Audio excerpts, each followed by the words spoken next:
On est parti. Comment ça va? Oh là, alors, Alex Viol, ça va? Très bien, Ça va très bien, ouais. Joseph Mestralé, salut. Top, ouais. Salut. Alban Berson, Merci, ouais, très deuxième bien, de la ouais. TDS hier, peut-être tu nous as fait rêver. Et Tu ouais, nous as ouais, fait c'était un rêver. rêve et voilà quoi, le podium sur la TDS, Eh oui. ça c'est fait. Magnifique. C'est cool. Magnifique. Thomas Pigois, comment ça va? Très bien, merci. Merci d'être là. Et Arnaud Pereira, salut. Salut. L'ani- L'animateur de la chaîne YouTube Endurance Show, dans laquelle tu présentes des favoris de l'UTMB depuis quoi, 30 jours maintenant? Parce que c'est, Oui, c'est 30 les jours. 30-30. Le dernier épisode est sorti ce matin sur Jim Wemsley. Ouais. Et du coup, voilà, 30 jours bien intenses. Mais voilà, c'est fini. On a vu un peu tous les athlètes. On les a passés en revue. Et voilà, maintenant place à la course. Mais avant, je crois qu'on va en parler un petit peu aujourd'hui aussi. Ah oui. Là, alors juste avant, pour ceux qui écoutent l'épisode du LTP en entier, il y avait la bande des Joyeux Lurons. Là, on va être un peu plus sérieux, effectivement. On va parler un peu plus chiffres, etc. Donc avec Alex Viol, hein, qui est un fin connaisseur de la chose trail, qui a d'ailleurs gagné récemment un trail, le trail des six Buron. Burons. Bravo. Est-ce que tu sais ce que c'est un buron d'ailleurs? Pas du tout. Un buron, c'est une maison en pierre qu'on trouve dans les montagnes du Cantal et qui servait avant aux bergers pour garder les troupeaux et pour se réfugier en cas de mauvais temps. Donc victoire sur le trail des six Burons, sur lequel c'est la 10e édition dans le Cantal, c'est ça? Ouais, tout à fait, c'est un petit trail local bien sympa, organisé par une petite asso locale et voilà, c'était super chouette. C'était un bon moyen de se mettre en jambe avant la semaine UTMB. Cool.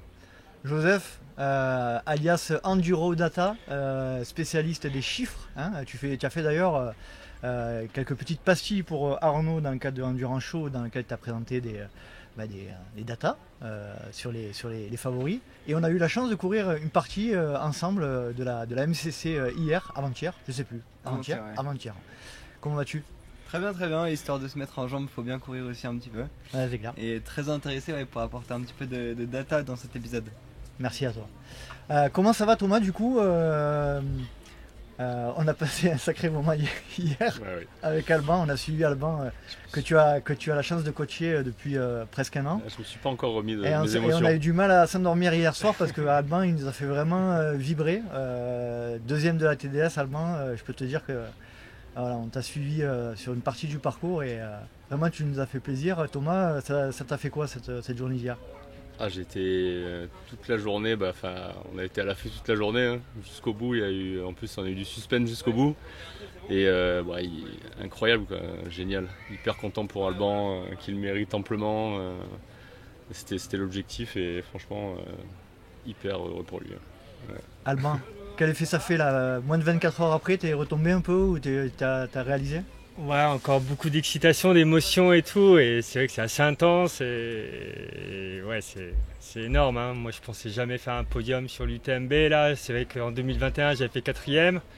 Le niveau, il augmente tous les ans, donc voilà quoi. Je pensais pas à un podium hier et c'était incroyable. Ouais. Une course pleine parce que tu es parti de l'arrière en plus, hein. On va en parler, ça va être aussi un peu l'axe de nos échanges aujourd'hui, les stratégies de course, etc. Tu es parti de l'arrière, tu pointes 18e à un des premiers ravitaux. Chavannes, ouais. C'était voulu, c'était volontaire cette stratégie-là, toi qui es quand même prudent à la base? Ouais, je suis assez habitué de faire des courses comme ça, que ce Ouais. soit sur le Val d'Aran ou sur l'UTMB il y a 2 ans là où Ouais, t'avais fait ou pareil. à Courmayeur j'étais 60e et au final j'ai fini 13. Mhm. J'aime bien ces courses-là, mentalement c'est beaucoup plus facile en plus. Mhm. Et hier j'ai fait pareil et ça a matché. Ça a matché. Ouais. Il y Ouais. a eu une grosse bataille au début, on va dire sur la première moitié de la course avec un petit groupe éto là. Ouais. Tu nous expliquais tout à l'heure quand on a parlé avec toi, avec Thomas, que tu as croisé Martin Kern sur le parcours qui t'a dit ils sont juste à 3 minutes devant toi, ils sont un groupe de 5 et là tu t'es dit c'est le moment d'attaquer un peu. Ouais, c'est vrai qu'au 70e kilomètre, je pensais encore attendre un peu avant de rentrer dans la course. Là, j'étais vraiment à mon train en endurance, enfin mon train. Et je vois Martin Kern que je connais parce qu'il a une petite maison dans le Briançonnais. Et il me dit qu'il y a le top 3 qui est avec 5 personnes et qui sont à 3 minutes. Et si je rentre sur les 5, là devant, c'est le top 3. Donc j'ai un petit peu accéléré. Et du coup, je double Simon Gosselin, des gens. Nicolas Gourdon, je sais ouais. plus, ouais. Tout à fait. Et une fois que je les avais passés, maintenant tu as le podium, donc faut y aller. Et voilà, quoi. Du coup, Et- je fais une grosse descente à Beaufort où je récupère l'Espagnol qui était à 1 minute 30. Et une fois que j'étais placé comme ça, fallait tout donner, mais c'était vraiment un peu tôt. Je pense que j'aurais pu attendre un petit peu plus, et puis pas aller aussi fort. Et du coup, la fin était compliquée, les descentes, les dernières descentes, les 20 derniers kilomètres, les descentes étaient C'est compliqué. En hard, plus, ils ont hard. modifié une partie du parcours, etc. La TDS, a priori, sur à peu près 15-16 km. Ouais, il y a, C'est plus ouais, dur il y a que les presque précédentes. une vingtaine de kilomètres qui ont changé, je pense. Et il y a également 5 km de plus avec plus de dénivelé. Mhm. Et les 20 km qu'ils ont changé, beaucoup plus hard, beaucoup plus dur. Quand on t'a vu à Haute-Luce, on a dit tout de suite avec Thomas, il y avait Jade aussi avec nous sur le ravito. Quand on t'a vu passer, il y avait Thibaut était ailleurs, clairement. Il était vraiment dans une forme stratosphérique, mais il y avait toi et Gauthier vous étiez plus frais, enfin tout du moins visuellement, vous étiez vraiment beaucoup plus frais, Thomas, c'est ce qu'on a constaté. Ouais, au niveau de la posture, Du rebond. C'était beaucoup plus fluide, quoi. C'était pas encore dégradé, quoi. Ouais. Donc tout de suite, on s'est dit que ça allait être, Il y a une bonne journée. Puis on a vu aussi, on a eu la chance d'échanger avec toi aussi à ce moment-là, on a vu qu'il y avait une détermination dans ton approche. Tu subissais pas, tu étais vraiment concentré, c'est ça qui nous a aussi conforté dans notre idée qu'il allait peut-être se passer quelque chose. Tu étais 3e à ce moment-là, et puis on a vu passer l'Espagnol Todamas qui n'était pas super en forme, loin de là. Simon derrière qui était aussi un peu à la peine, donc on s'est dit il y a quelque chose à faire. Oui, j'étais vraiment focus, j'avais la rage d'y aller et j'ai tout donné. Et ça s'est bien passé. Merci en tout cas de partager ton expérience d'hier, et puis bravo Avec encore. plaisir, merci bravo, beaucoup. bravo pour. Merci pour tu tout le le mérites. travail avec Thomas et puis Expert Sport Coaching. Tu le mérites C'est vraiment trop- parce que tu es un vrai passionné, et tu partages beaucoup avec les autres, et on est vraiment super heureux pour toi. Avec plaisir. Arnaud, merci déjà d'avoir accepté ce petit crossover, je ne sais pas si c'est le terme exact, Ouais, on va dire on ça, va garder pour ça, dire un ouais. mot un peu américain. Ravi d'être là, vraiment ouais. ravi Et d'être je là. trouvais que c'était chouette parce que je pense qu'on a un peu la même approche. Toi, tu as une chaîne YouTube que tu fais clairement avec le cœur. Tu es un passionné, tu habites à Cham, tu es revenu là récemment, etc. Oui. Pourquoi tu as voulu qu'on fasse cet épisode ensemble? Voilà, est-ce que tu peux nous faire une petite présentation de ce dont on va Ouais, parler bien sûr. aujourd'hui? Comme tu l'as dit, on a pas mal de points communs. On est passionnés tous les deux par ce qu'on fait, par le trail, par la communication qu'on amène aussi à travers le trail. On échange, on s'était un peu perdu de vue à un moment, puis maintenant là on a beaucoup échangé ces derniers temps, donc c'est vraiment chouette. Et puis ouais, aujourd'hui on va parler de pas mal de sujets. On va surtout parler des favoris, que ce soit masculin ou féminin. Joseph et Alex vont amener aussi leur expertise là-dessus. Joseph va amener pas mal de data. On va voir un peu sur tout ce qui est stratégie de pacing. On va parler du temps passé au ravitaillement. On va aussi parler ensuite de la cotation UTMB. Alors là, Joseph a quelques points à nous apporter là-dessus. Et puis aussi on va parler des chronos, et les chronos qui s'affolent surtout sur ces dernières éditions, avec des records qui tombent et un 20 heures qu'on pensait intombable et qui finalement est tombé 2 fois sur les 2 dernières éditions. Donc on va essayer de comprendre pourquoi ces records sont tombés, et est-ce qu'on peut encore à nouveau cette année croire à un nouveau record. Joseph, est-ce que tu peux nous expliquer pourquoi les datas ça t'intéresse à ce point, et pourquoi tu veux les mettre au service du trail? On a échangé à dire vrai, toi et moi, à pas mal de reprises avant de se rencontrer en vrai sur ce sujet d'ailleurs, sur les datas, sur la véracité de est-ce qu'on doit vraiment en tenir compte, est-ce qu'on peut vraiment tirer des enseignements clairs de ces chiffres? Pourquoi toi ça t'intéresse à ce point les datas, et c'est quoi ta formation? Quelle est ta formation de ce point de vue-là? Il me semble que tu as étudié du côté des États-Unis. Ouais, alors moi je suis mathématicien de formation, donc c'est vrai que c'est pour ça que ça m'intéresse à ce point-là. J'adore les mathématiques, ça peut paraître bizarre de dire ça comme ça, mais c'est vraiment une passion pour moi. Et effectivement, en fait, ma deuxième passion c'est le trail, en fait l'outdoor et notamment le sport de haut niveau, et de voir comment est-ce qu'on peut lier les deux choses. Donc études de maths, après je suis parti un peu aux États-Unis justement, et en fait je me suis spécialisé là-dedans, j'ai réussi à mêler mes deux passions. Et je pense que les datas c'est extrêmement important.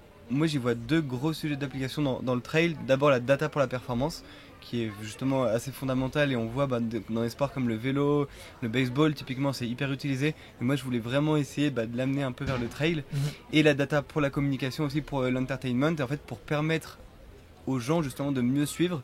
Et c'est pour ça en fait il y a pas mal de gens qui essayent de commencer à suivre le trail et de réussir à leur donner des choses factuelles sur essayer de comprendre qui est le meilleur, qui va le plus vite, etc. Et je pense que les données en fait peuvent vraiment aider là-dessus.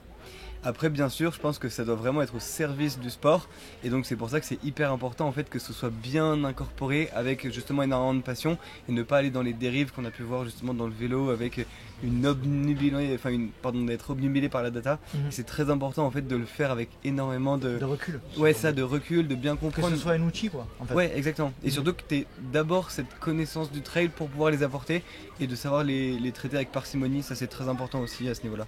Très clair. D'ailleurs, c'est toi qui a été un petit peu à l'origine du sub 10 de Peter. On en avait parlé sur l'épisode avec Peter. Tu as été un petit peu en collaboration avec lui sur sa CCC 2022. C'était 2021. Si je fais de bêtises, ouais, c'était le premier athlète avec qui j'avais travaillé dans le cadre de ma master thesis qu'on devait finir à Berkeley. Et du coup, j'avais un peu discuté avec lui. On avait pris 2, 3, 4, 5 cafés, et j'avais essayé un peu de l'aider là-dessus. Et notamment, ma grande philosophie, mais je pense qu'on en reviendra un peu sur la partie pacing, c'était de partir vraiment très très doucement, et du coup de partir en retard par rapport notamment au temps de passage de John, alors qu'en fait sur une CCC ils partent tous en paquet jusqu'au 20e ou au 30e kilomètre, et après le 9e, 10e, 8e ils commencent à craquer, mais en fait ils se sont déjà mis dans le rouge parce qu'ils sont portés par l'allure de John. Du coup je l'ai vraiment dit, si t'es 20% ou 4% moins fort que John, il faut que tu sois 4% derrière dès le premier kilomètre.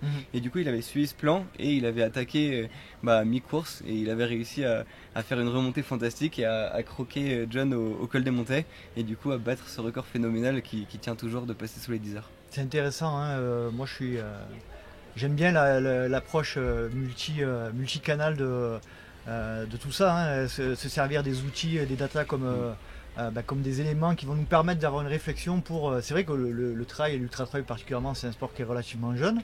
On n'a pas trop de recul sur tous ces aspects-là, on en sait de plus en plus, mais clairement sur la stratégie notamment de très haut niveau, on voit qu'il n'y a pas énormément de réflexion. Alors c'est peut-être un peu dur de dire ça, mais il n'y a pas énormément d'intellectualisation. Alors ça commence à être de plus en plus présent, de la nutrition, du pacing, etc. Toi Alex, de ton côté, c'est quelque chose que tu vois, toi on le rappelle, hein, tu es manager de l'académie SIDAS Matrix pour les jeunes.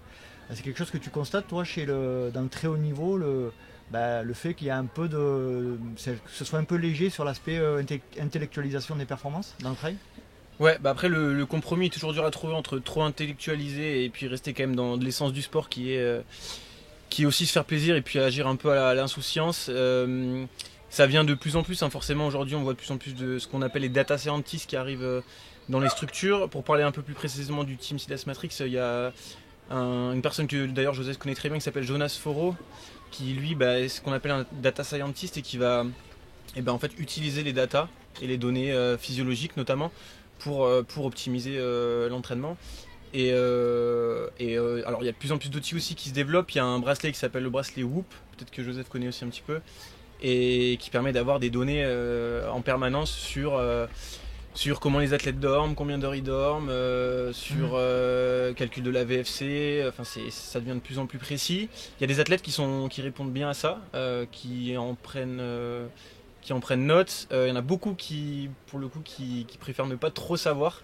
C'est aussi cet aspect-là, ça peut vite un peu rentrer dans l'esprit de l'athlète et être un petit peu négatif pour certains.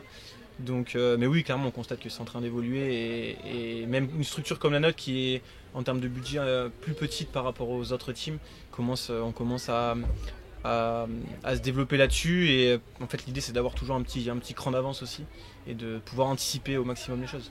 Vous, Thomas et Alban, vous avez eu quelle approche sur cet aspect stratégie, pacing, de course, etc. Après, de ce côté-là, je pense qu'Alban, il a vraiment l'expérience. C'est vraiment une grosse plus-value chez Alban, c'est ce côté maîtrise de son pacing. Il se connaît parfaitement, je sais que lui, il partira pas trop vite. Donc c'est vraiment quelque chose qu'on ne travaille pas finalement, parce que c'est son point fort. Ouais.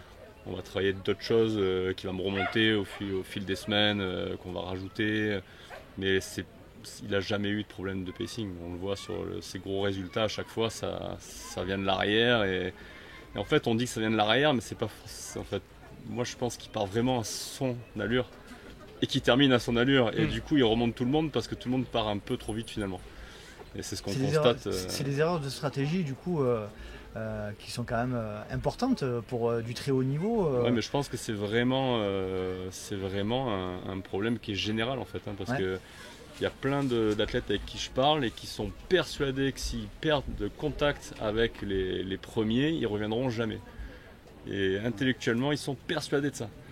Persuadés. Et on a beau leur dire, et moi ça me paraît complètement logique, tu peux pas partir trop vite et avoir la même quantité d'énergie tout le long.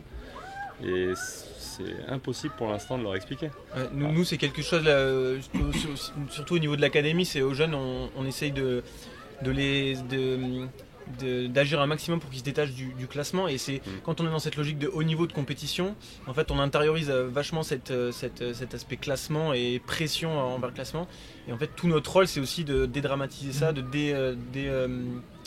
de se recentrer sur lui-même, ses performances quoi. Et que ça soit au niveau, on est tous des pratiquants, je pense qu'on a tous eu l'expérience aussi d'une course où on est parti en gestion, rester focus sur soi, et en fait on se rend compte que c'est la stratégie qui marche à chaque fois. Ouais, et alors il y a aussi toute l'histoire de la densité aujourd'hui qui fait que sur des efforts courts et jusqu'à peut-être 10 heures comme une CCC, où aujourd'hui les écarts entre les athlètes sont tellement fins et les athlètes se connaissent aujourd'hui tellement bien qu'il y a de moins en moins, on va dire, de grosses explosions. Donc finalement les classements bougent assez peu. Mais en fait, comme Alban, c'est ce qui était prouvé aussi sur sa TDS, Gauthier aussi qui a très bien géré sa course, qui passait 30e au premier pointage. Et en fait, l'ultra, on se rend compte que la meilleure stratégie, c'est de partir relativement doucement, entre guillemets, parce que pour le niveau d'Alban, partir doucement, c'est pas doucement pour les autres. Mais voilà, c'est des stratégies qu'il faut continuer d'inculquer aux athlètes, parce que quand tu pars devant tout seul, trop fort, tu gagnes jamais, quoi. Et pour toi, Alban, parce que c'est intéressant d'avoir un athlète de haut niveau avec nous à la table, est-ce que la data et les données, c'est quelque chose qui t'intéresse ou tu essayes de t'en détacher? Alex parlait de VFC, de qualité de sommeil, etc. Est-ce que c'est quelque chose que tu regardes ou est-ce que c'est quelque chose qui est plus subtil pour toi et pas forcément intéressant? Je regarde pas trop, non. Sur les courses, déjà, je prends pas la montre. Enfin, je prends la montre, mais pas le cardio. Donc, je m'en occupe pas de ça. J'essaie vraiment d'être régulier sur la course. Et après, je m'en sers un petit peu sur les séances de fractionné, mais je sais quand je me connais, donc. Vraiment focus sur les sensations. Donc, je me focus plus sur les sensations et le ressenti. Et ça a l'air de pas trop mal marcher. Bah oui. C'est intéressant de voir aussi que effectivement les datas peuvent être un outil, mais que dans beaucoup de cas, il n'y a pas de data qui sont utilisées et les résultats sont là. Donc ça montre aussi que ce sport est particulier parce que on ne peut pas tout miser sur les datas et qu'il y a quand même une belle notion de connaissance de soi. On va commencer sur la première partie, après cette introduction relativement longue, pour parler des favoris hommes et femmes. On va commencer par les favoris hommes de la course UTMB. Salut Alban, merci pour ton passage et bravo encore pour ta course. Merci pour ce moment. Ouais. Merci beaucoup. Bravo pour ta il course. va falloir que je reparte au boulot demain. Donc, aucun problème. Voilà. Bonne récup. Ciao. Salut Alban. Ciao. Merci. On va passer donc à la présentation des favoris hommes sur l'UTMB. Qui s'y colle? Arnaud. Allez, Arnaud. on va essayer de recentrer un peu parce que je pense qu'ils sont quand même nombreux. On a une densité un peu comme sur les dernières années d'ailleurs, mais on a une grosse densité cette année. Ils sont peut-être une dizaine, voire une quinzaine à pouvoir prétendre à un podium. Tout peut arriver sur un UTMB et pour tout le monde.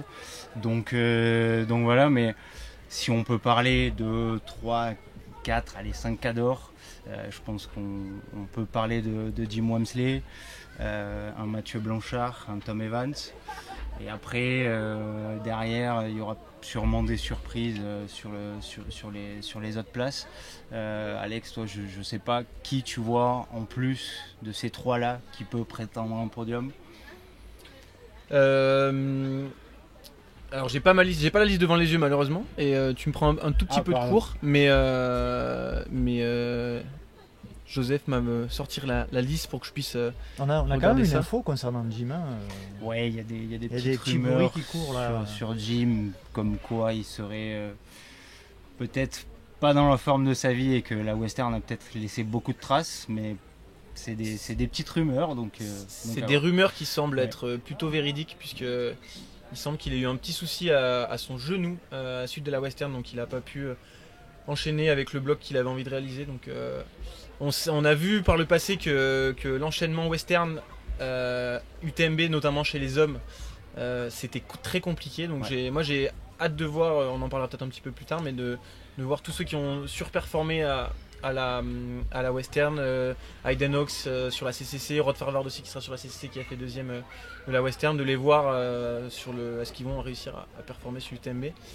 Mais on a vu l'année dernière un Tom Evans qui avait remporté la Western et qui sur l'UTMB a fini, je crois, dans un hôpital italien en croix complet. Donc, en tout cas, Tom, moi j'en fais mon gros favori aussi pour ça. Et en fait, Jim l'a montré l'année dernière, c'est quand tu te focuses que sur ça et que tu penses qu'à ça, tu perds pas d'énergie à aller faire d'autres courses. Tu fais une très grosse performance, et je pense que Tom Evans, il va être très très dur à aller chercher cette année. Ouais, je suis comme toi, pour moi c'est mon grand favori. Il a déjà fait 3. L'année dernière, il a été assez impressionnant sur la Western et c'était sa course phare de la saison. Là, cette année, il a vraiment tout mis sur son UTMB. Il fait 2 sur le Lavaredo. Il a fait 2 aussi sur la Transvulcania avec Dimitri Mitayev, main dans la main en début d'année. Il cote à plus de 900 à chaque fois. Donc je pense que ultra favori pour moi aussi. Ouais, et Dimitri Metiev, tu fais bien de le citer, qui fait une saison incroyable, qui a gagné 90 du Mont Blanc, on le rappelle, sans bâton. En atomisant la concurrence. Alors est-ce qu'il va faire l'UTMB sans bâton? Je n'ose pas l'imaginer. Ah ouais? J'avais lu une interview dans laquelle il disait qu'il s'entraînait maintenant sans bâton parce qu'il avait une mésaventure sur une course et depuis il les prenait plus et ça lui allait beaucoup mieux comme ça. Et ça a l'air de lui aller mieux parce que cette saison il est tout simplement énorme, donc ça risque de faire course d'équipe en tout cas du côté de Mitiev et de Tom, au moins sur le début de course en tout cas. Certainement. Joseph, de ton côté, les favoris hommes, qu'est-ce que tu peux en tirer? Ouais, moi je suis assez aligné aussi sur le fait que Tom Evans sera très fort. Pour l'avoir vu arriver à Courmayeur l'année dernière, on sait que quand il part trop fort justement et déjà en surfatigue, ça peut être assez problématique. Mais là il a beaucoup moins couru. Un autre athlète qui a beaucoup moins couru, et je pense que ça va être un des points fondamentaux chez les hommes comme chez les filles, c'est Mathieu Blanchard. Donc justement il a vraiment été super sérieux, il a fait une grosse saison aussi en skimo. Donc je pense qu'il a vraiment des grosses bases depuis qu'il est coaché par Adrien Séguré. Donc je pense que Mathieu aussi peut faire une grosse cote. Et en tout cas il sera aussi pas mal en gestion parce que Adrien a très bien compris aussi ces notions aussi de pacing. Donc je pense qu'il lui transmettra aussi cette force là. Et il risque de partir assez doucement aussi. Qu'est-ce que vous dites? Moi je suis persuadé que Thibaut Garibier peut faire au moins un top 5, ça n'arrivera pas. Ouais. Ça n'arrivera pas. Il a annoncé récemment qu'il s'était pété 2 côtes. Il s'est fracturé 2 côtes en chutant à vélo et autant te dire que son dernier mois d'entraînement était plus que compliqué, qu'il a essayé de compenser avec... Ça date de quand ça? Ça date de fin juillet. Fin juillet, il a annoncé là début de semaine ou le week-end dernier. Donc donc je suis un peu en retard quand même, désolé. Malheureusement pour Thibaut qui aurait été comme tu le dis sûrement dans une très très grande forme et aurait pu viser un top 5. Malheureusement, comme beaucoup, il y a des petits pépins de fin de prépa qui arrivent, que ce soit physique ou... Donc c'est les choses qui sont à gérer, mais à mon avis Thibaut sera pas devant malheureusement cette année.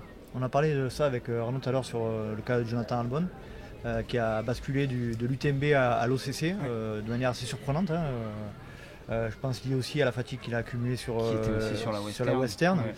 Qu'est-ce qu'on peut en tirer de ça? Moi personnellement, je trouve que c'est un peu dommage de basculer comme ça au dernier moment d'un format à l'autre aussi facilement. Je trouve que ça nuit un peu à la lisibilité de ce qu'on peut avoir sur un événement comme l'UTMB. C'est sûr. Ouais, je trouve, c'est vrai que vis-à-vis de l'organisation UTMB, c'est vrai que depuis quelques années, il y a certains passe-droits pour certains coureurs sur ces changements. Après, on peut le comprendre aussi.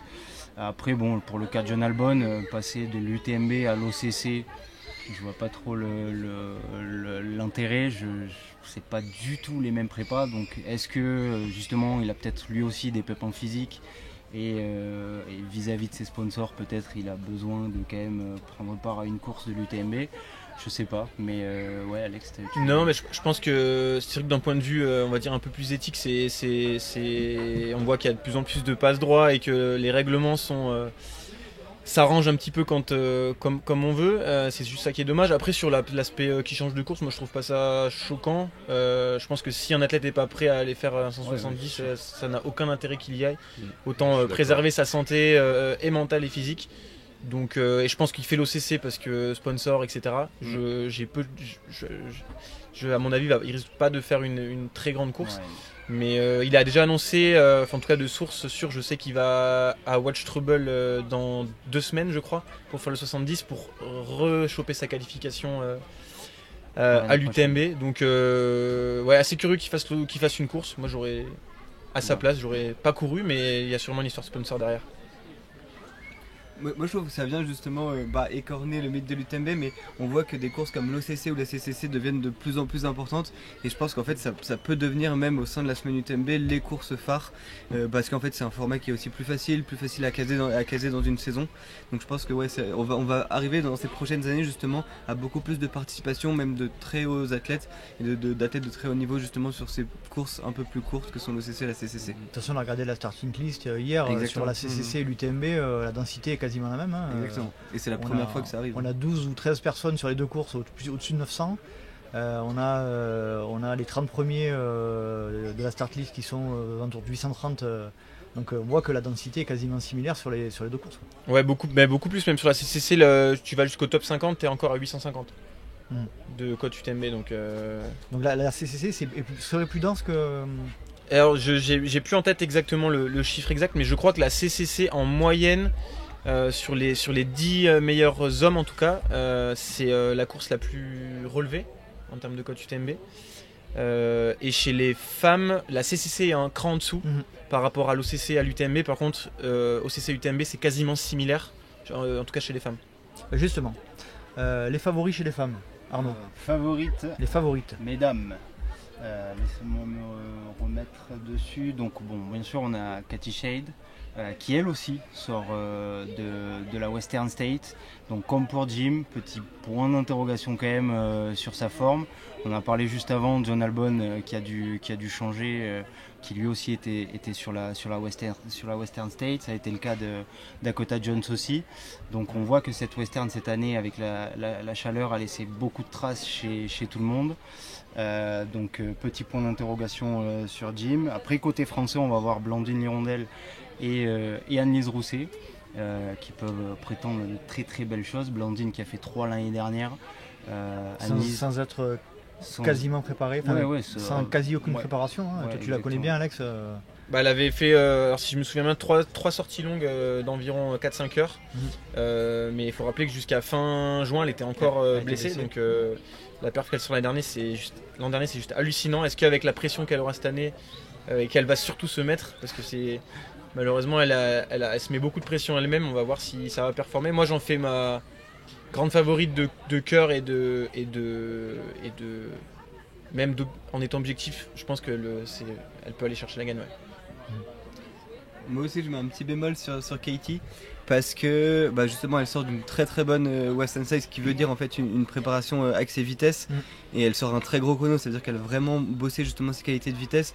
On voit son entraînement en termes de D+, c'est vraiment je pense pas suffisant pour aller taper un UTMB, ou en tout cas d'être aussi forte que les 23h25 pardon, 23h15 de l'année dernière. Moi je mettrais Rooscroft en favorite. Parce que... Il y en a qui disent que j'ai écouté l'épisode de Mathieu Delpech, le trail qu'on aime, et effectivement, c'est toi qui non, c'est qui Non, c'est Louis Travaillot qui en parlait. Qui en parlait, qui disait qu'apparemment elle était en forme en ce moment, russe. Ouais. Moi j'ai eu la chance en plus de faire son plan de pacing justement sur cette UTMB, donc je connais vraiment ses données sur le bout des doigts. Et c'est quoi le chrono qu'elle vise alors? Je sais pas si je peux le dire. Je pourrais prédire le temps à la minute, au moins sur la première partie de course. Mais justement, on est parti sur une stratégie de pacing assez conservative. Mais je pense qu'elle est très en forme. Ça fait 2 ans qu'elle le veut. Elle était tombée justement malade en plein milieu de son tapering. Elle avait pris un virus. Mais elle vit pour ça, et elle a encore moins couru cette année. Enfin, elle a tout fait pour. Elle a appris à marcher justement pour en fait être assez performante. Elle avait gagné la Western State un peu plus tôt justement dans sa carrière, où elle avait bossé sa vitesse. Donc je pense qu'elle sera vraiment très très en forme. Et Blandine, c'est vrai que je pense que ça va être une de ses principales menaces avec Katie. Mais je vois quand même la petite néo-zélandaise devant. On va avoir un sacré c'est pas combat. Tout. On a aussi Marianne Hogan qui fait 2 l'année où Katie gagne. On a Denise Rousset qu'on a cité tout à l'heure. On a Manon Board aussi, qui peut jouer les troubles fêtes. On a un sacré plateau chez les filles. Moi, personnellement, je suis plus excité de voir les filles se livrer un combat que chez les garçons.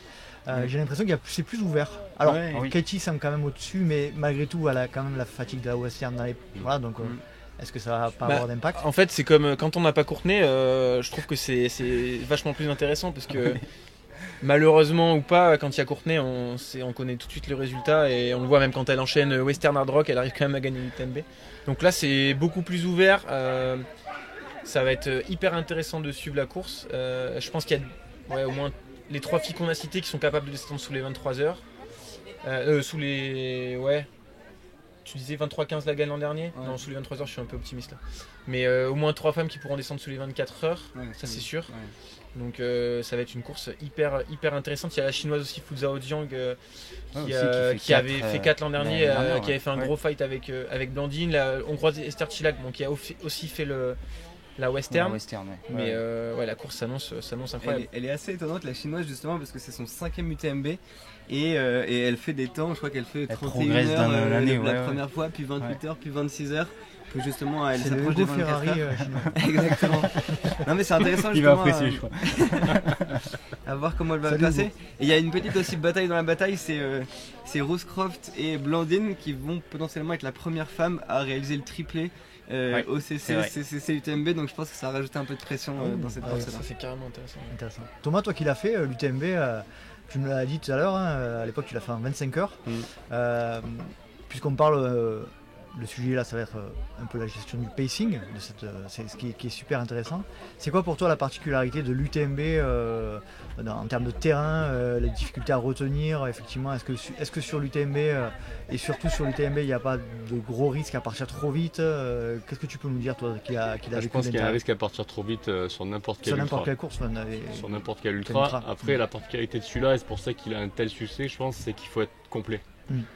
C'est-à-dire qu'il faut savoir courir, il faut savoir grimper, il faut savoir descendre, et les descentes sont très rapides. Donc je pense que c'est pour ça qu'il est aussi réputé, c'est que le parcours il est juste parfait, moi je trouve, ce parcours.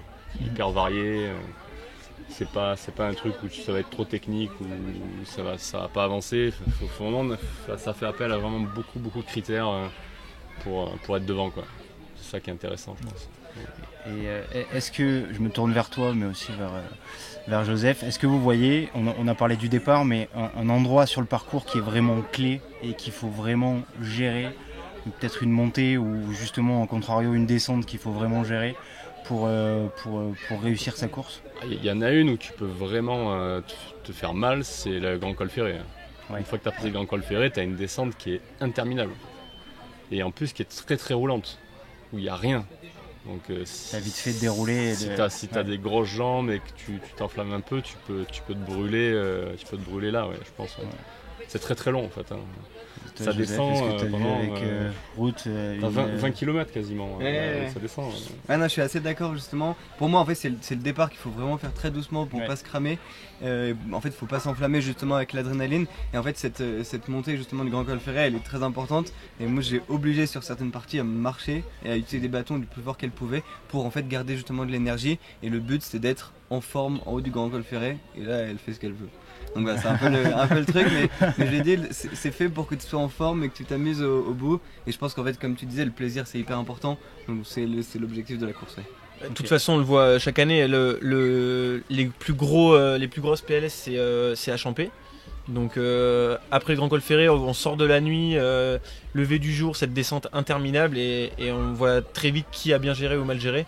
Et là on est quasiment à 100e kilomètre je crois à Champé. Donc en fait c'est là où ça se joue quoi. Et donc la gestion, enfin ça doit être ils doivent tous se casser la tête pour savoir comment descendre parce que comme l'a dit Thomas, une descente aussi rapide où tu peux vite te laisser griser par la vitesse, en termes de gestion d'effort à ce moment là ça doit être assez compliqué à gérer je pense. Et puis derrière ça remonte en plus. La montée de Champé elle est pas longue mais on a perdu plus d'un. C'est une des plus raides du parcours, elle est vraiment pas longue mais elle est très très très raide. D'ailleurs si on regarde l'année dernière c'est peut-être l'endroit où ils se sont vraiment arrêtés. Ceux qui font moins de 20 heures, c'est le seul endroit où vraiment ils ont fait un stop, ils ont pris le temps, ils ont mangé, ils sont restés un peu plus longtemps quoi. Et c'est pas pour rien, hein. C'est vraiment l'endroit quoi. Champé c'est déterminant. Ce qui est intéressant dans l'analyse des data, Joseph, comment tu les utilises ces datas des éditions précédentes pour voir qui a les meilleurs, qui a des capacités en montée, en descente. C'est des choses qu'on arrive à voir ça en comparant les datas les unes aux autres. Notamment tu parlais de Ruscroft. Comment tu as fait pour essayer de déterminer quelles sont ses qualités, ou les endroits où elle pourrait gagner du temps, etc. En fait, ouais, ce qu'on utilise, c'est vraiment les données de la personne. Donc, je travaille vraiment en 3 étapes. D'abord l'analyse de la littérature scientifique pour voir comment est-ce que les personnes réagissent par rapport au dénivelé, à la température, à l'absence de luminosité, ce genre de choses. Ensuite je viens le personnaliser avec son profil particulier en utilisant toutes ces données, notamment son compte Strava. Et ensuite je viens encore fine-tuner, donc personnaliser encore un peu plus, en lui demandant de faire des tests spécifiques, des tests sur tapis, des 2 fois 1 heure avec bâton, sans bâton, etc. pour voir justement la réaction de son corps par rapport à ce genre de stimuli extérieur, exactement. Et du coup grâce à ça en fait ça va nous permettre, je pense que c'est un peu ce qu'on peut apporter au coach, c'est vraiment genre une aide supplémentaire par rapport au coach pour lui permettre de répondre à des compromis et en fait de trouver un peu les signaux faibles qu'ils n'ont pas forcément la possibilité de voir et en fait justement d'aller regarder à quel point quand on est à 18 ou 22 degrés, sa fréquence cardiaque peut augmenter. Donc c'était la même chose typiquement on avait fait son plan de pacing l'année dernière avant qu'elle DNS, mais justement de voir que quand elle était de nuit, en fait elle avait une fréquence cardiaque qui augmentait un petit peu plus. On sait pas pourquoi, ça peut être parce qu'elle a peur du noir ou je sais pas, des choses comme ça. Mais du coup c'est vraiment quelque chose sur lequel elle a travaillé. Et elle a même fait ses recos de nuit pour justement en fait se forcer justement à ne plus avoir cette peur. Et en fait sa fréquence cardiaque a bien diminué justement sur ces portions. Donc en fait c'est vraiment d'essayer d'aller voir avec énormément de finesse. Et en fait avec l'ordinateur qui est quand même un outil extrêmement puissant qui est capable d'aller très très vite. Alors qu'un coach pourrait passer en fait des heures et des heures à tritouiller dans les données sans forcément voir ces grandes tendances de fond ou ces signaux faibles qu'on peut accéder justement dans les données. Hyper intéressant. Ça c'est incroyable. Mais après, justement, je tiens je suis assez d'accord avec Alex, il y a des athlètes qui sont pas du tout réceptifs et je pense qu'il y a des athlètes qui pèteraient un câble complètement. Enfin, on voit un Baptiste Chassagne qui met un scotch sur sa montre pendant la CCC, un François Den qui s'entraîne énormément à la sensation, un Jim Wemsley, je lui demande il y a 3 ou 4 ans, est-ce que tu as un data scientist dans ton équipe? Et vraiment, data why? Il savait même pas l'existence de ce métier. Donc pour voir, il y a des gens qui sont pas du tout faits pour et c'est très bien comme ça, il faut qu'ils kiffent et qu'ils fassent leur course. Mais au contraire, une Ruscroft, je pose une question, j'ai un mail de 40 lignes qui m'explique et patati, je me suis étouffé avec une banane, nanana. Et du coup, c'est vraiment précieux de travailler avec des athlètes comme ça qui ont envie justement d'avoir ce soutien.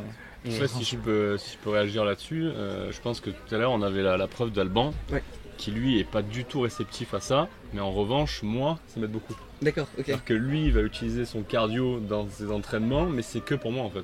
C'est pas pour lui. Lui, ça lui apporte absolument rien. Mais moi, par contre, derrière, je peux analyser le truc et je peux lui faire un retour et essayer de le conseiller dans le bon sens. Ouais. Donc on peut faire un lien, en fait, le coach peut faire un lien entre les datas et le sportif. Quoi. Ouais, et je pense que le rôle du coach, avec ce rôle très semi-aveugle, c'est hyper important en fait que l'athlète il sait pas exactement ce qui se passe, il a juste ses capteurs qui traînent un peu, mais il a aucune connaissance des données. Par contre, lui, le coach, il récupère ces données. Quand c'est des données qui vont dans le sens du coureur, bah, il est capable de lui donner. Mais typiquement, il voit une VFC qui est 10 points inférieure, et bah, il va jamais le dire le jour de la course parce qu'il sait très bien que ça va plomber le mental de son athlète. Donc je pense que l'athlète en tant que tel, il doit pas forcément justement être au courant. Et typiquement la piste ou le vélo qui ont quand même des années-lumière d'avance justement en termes d'analyse des data, et ben en fait un athlète de piste il sait pas du tout ce qu'il fait comme entraînement. On lui dit tu fais 10 fois 400, il dit ok, on lui demande pourquoi, il sait pas du tout ce qu'il va travailler. Et je pense qu'en trail on a quand même cette maturité de savoir pourquoi est-ce qu'on fait des entraînements. Je sais pas exactement pourquoi, mais quand on demande à Peter, c'est lui qui fait son entraînement de A à Z, il appelle une fois par mois son coach typiquement. Donc c'est vraiment, on est quand même plus proche de la compréhension physiologique, et peut-être que justement c'est cette approche assez différenciée de la data, parce qu'il y a encore 3 ou 4 ans, on n'avait pas de montre, de VAP, de fréquence cardiaque, etc. en trail, donc on n'était pas aussi proche des data. Intéressant.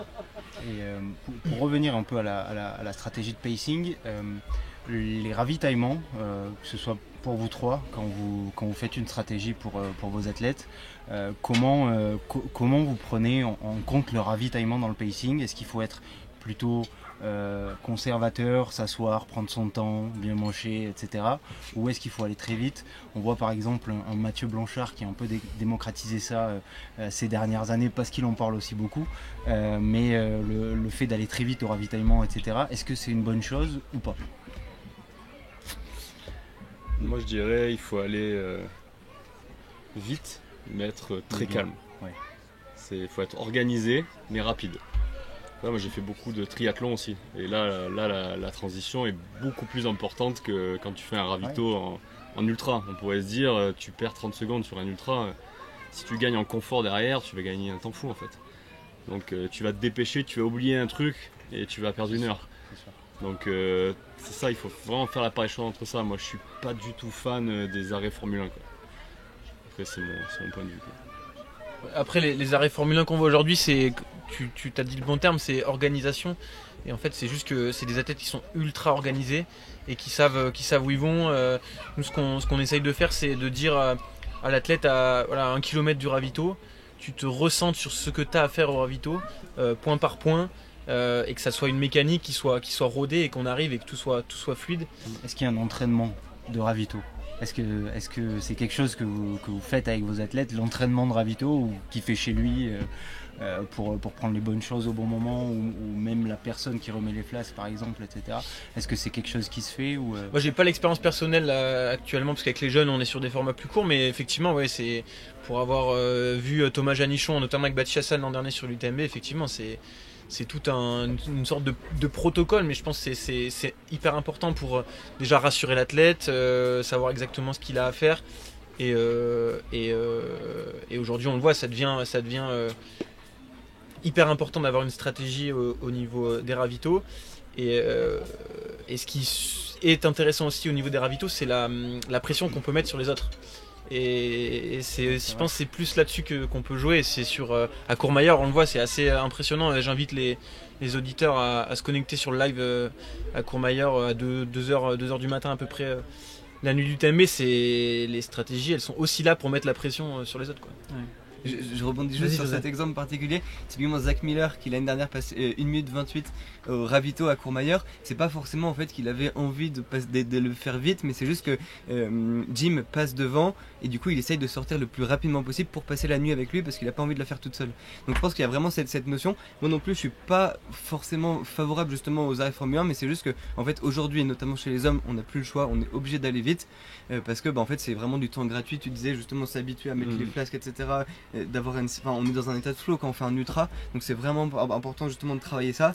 Il y a peut-être justement au compta où là il faut vraiment faire gaffe de changer au moins totalement et en fait de réattaquer justement cette énorme portion où en fait on va voir quasiment 50 bornes de nuit et 100 points de ravitaillement importants. Donc là pour le coup c'est important de le faire bien parce qu'il faut tenir le coup.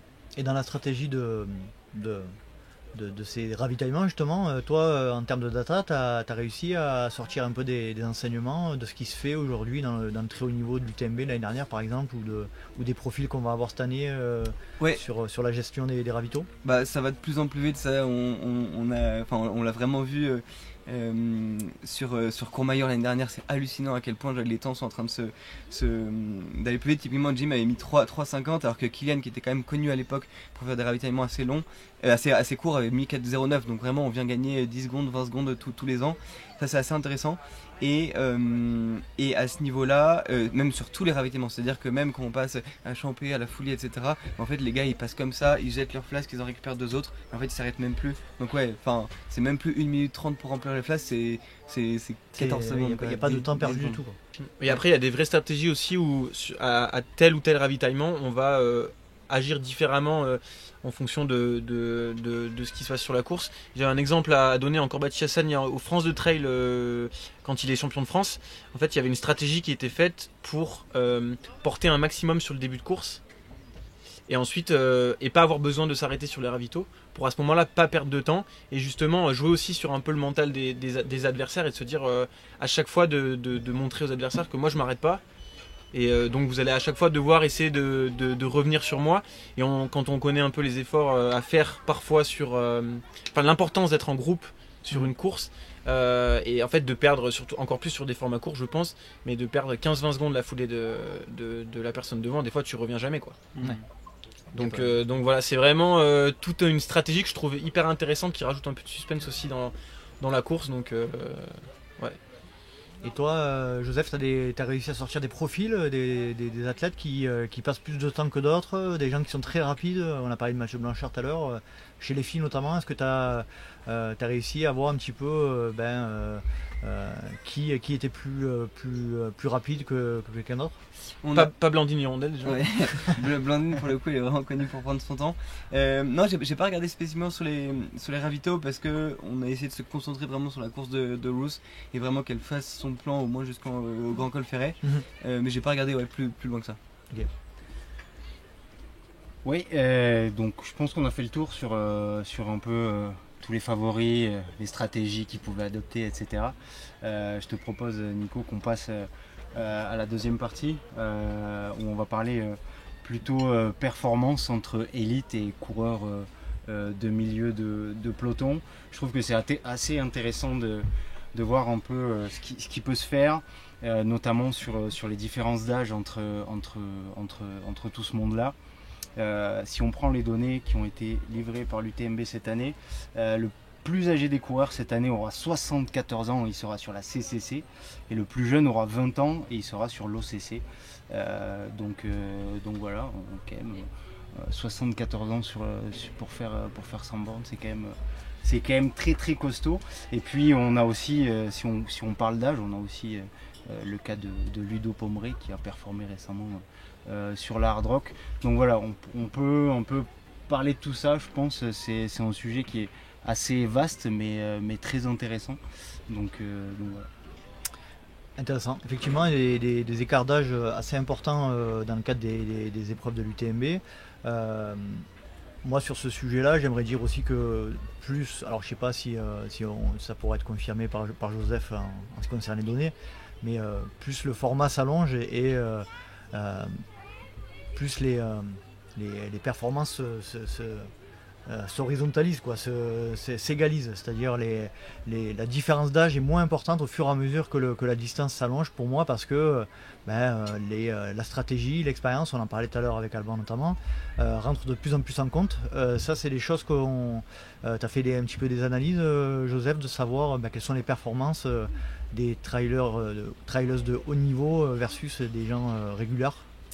Ouais, ça c'est justement hyper intéressant et je pense que c'est d'autant plus vrai pour les sportifs un peu réguliers parce que même ça se comprend au niveau physiologique, c'est pas seulement l'expérience, mais c'est aussi que le cœur se ralentit et que en fait on a des prédispositions justement à encaisser. Quand on a fait 20 ans d'ultra, forcément on va avoir des cannes beaucoup plus solides justement pour pouvoir finir un UTMB. Il y a quand même une mémoire musculaire qui est impressionnante, même à horizon de la décennie, donc c'est vraiment des choses qui rentrent en compte.